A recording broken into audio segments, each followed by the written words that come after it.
ఉచ్చై స్రవం సాగర మథనంలో ఉద్భవించిన అత్యంత శక్తివంతమైన మరియు వేగవంతమైన జీవి ఉచ్చై స్రవం. ఇది సాధారణ గుర్రం కాదు, దేవతా గుర్రాలన్నింటికీ రాజు వంటిది. ఆవిర్భావం మరియు రూపం.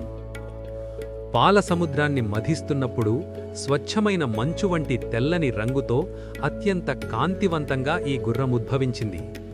దీనికి 7 తలలుంటాయని పురాణాలు చెబుతున్నాయి. దీని పేరులోని ఉచ్చై అంటే గట్టిగా లేదా ఎత్తైన అని, స్రవం అంటే వినికిడి లేదా శబ్దం అని అర్థం. అంటే ఇది చాలా ఎత్తైన చెవులు కలిగి ఉండి అత్యంత వేగంగా పరిగెట్టగలదు. ఇది కేవలం నేలపైనే కాదు, గాలిలో కూడా మనోవేగంతో ప్రయాణించగలదు. ఎవరు తీసుకున్నారు?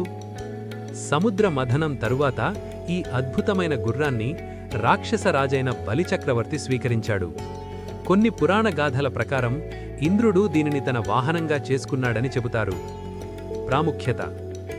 భగవద్గీతలో శ్రీకృష్ణ పరమాత్మ విభూతి యోగంలో గుర్రాలన్నింటిలోనూ నేను ఉచ్చై స్రవాన్ని అని చెబుతూ దీని విశిష్టతను చాటారు. ఉచ్చై స్రవం వేగానికి మరియు అప్రమత్తతకు ప్రతీక. మన లక్ష్యాల వైపు అంతే వేగంగా అప్రమత్తంగా సాగిపోవాలని ఇది మనకు స్ఫూర్తినిస్తుంది. పురాణాలలో వర్ణించిన ఈ అద్భుత అశ్వం ప్రకృతిలోని అనంతమైన శక్తులకు ఒక నిదర్శనం.